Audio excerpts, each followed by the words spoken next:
So this is part 2 of my sexual assault story, trigger warning. Yesterday's was just kind of a brief introduction. Today I'm actually getting a little bit more in depth into it. So where I left off was about November 6th at the party where he had approached Thomas Newby, approached my friend Rob, asking him questions. I later on found out that Thomas and my friend Kiera, whose birthday party I was there for, before I had met either one of them, had briefly dated years ago. So let's see, now I'm gonna be jumping around, so that's why I'm doing parts so you can kind of go back and forth. So at the gym, now mind you, we stopped talking in about September. After Thomas started telling people these horrible things about me that are definitely not true, nobody will ever be able to show proof of any of this. I started being harassed by guys at the gym. I would have guys just kind of sitting and staring at me, sitting, pointing, things of that nature. I would actually have guys that would purposely bump into me to get my attention. This went on from about September of 2021 all the way up until after I was assaulted. Now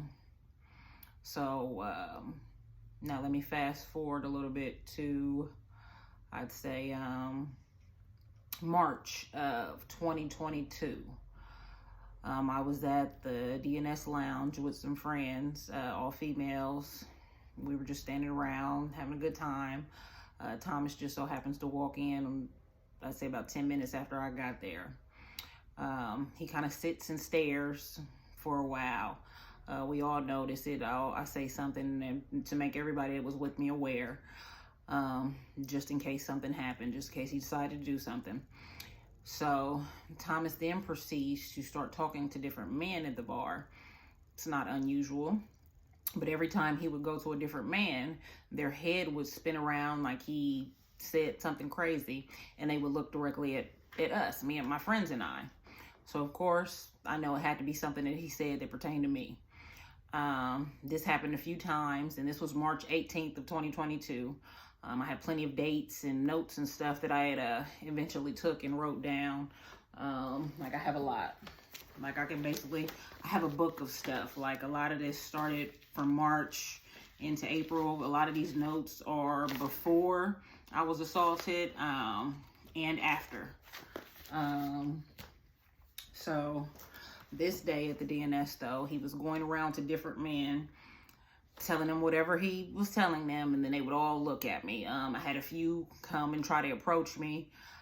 So eventually I told my friends, like, I'm gonna go ahead and get out of here just in case something happens. So I leave.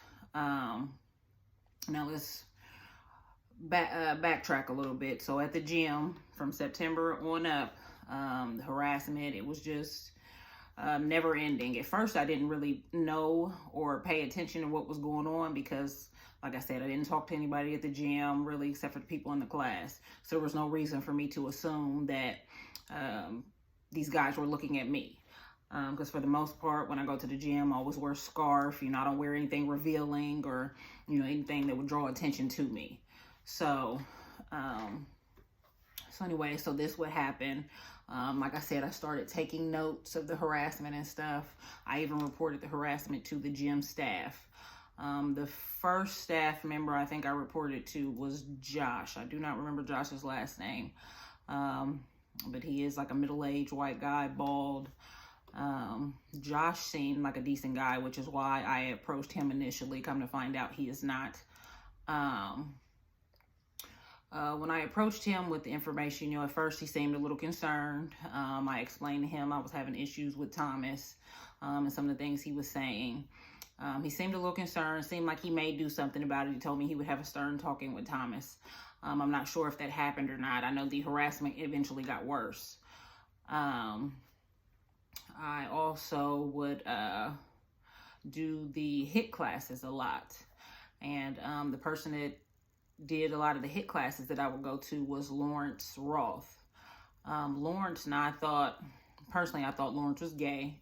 Come to find out he was not, because there was a time where I was leaving out of the girls' locker room and had walked past Lawrence to go out to the parking lot to my car. When I passed him, he tried to catch up with me. He purposely bumped into me, and mumbled something of the nature of, hey, why didn't you stop and say something to me? I really would have had no reason to stop and say something to me. You're just somebody that works at the gym that I do the classes. So he kind of looks at me, like rolls his eyes, and I proceed to walk outside of the gym.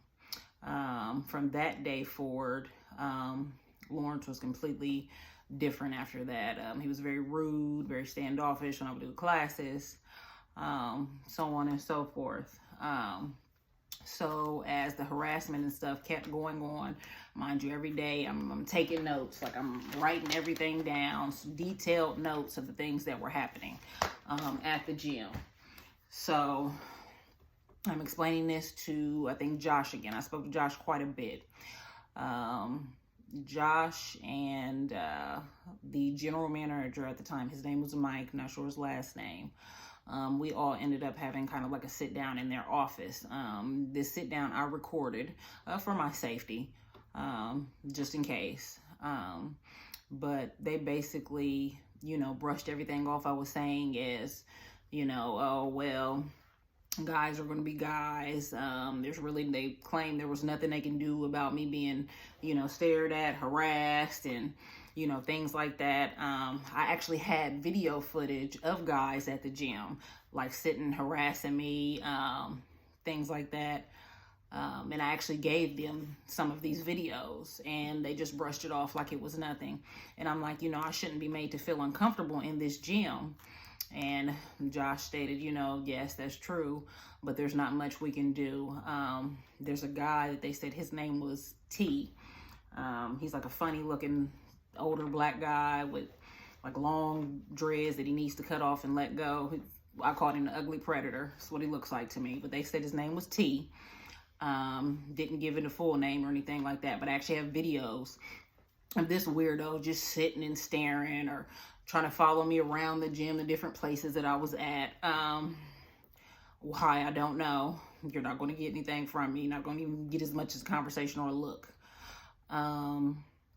There was a guy I do know. His name, now I don't know his real name. I'm assuming Dez Arnaz is just like maybe his little stage name or something like that. I know he does podcasts.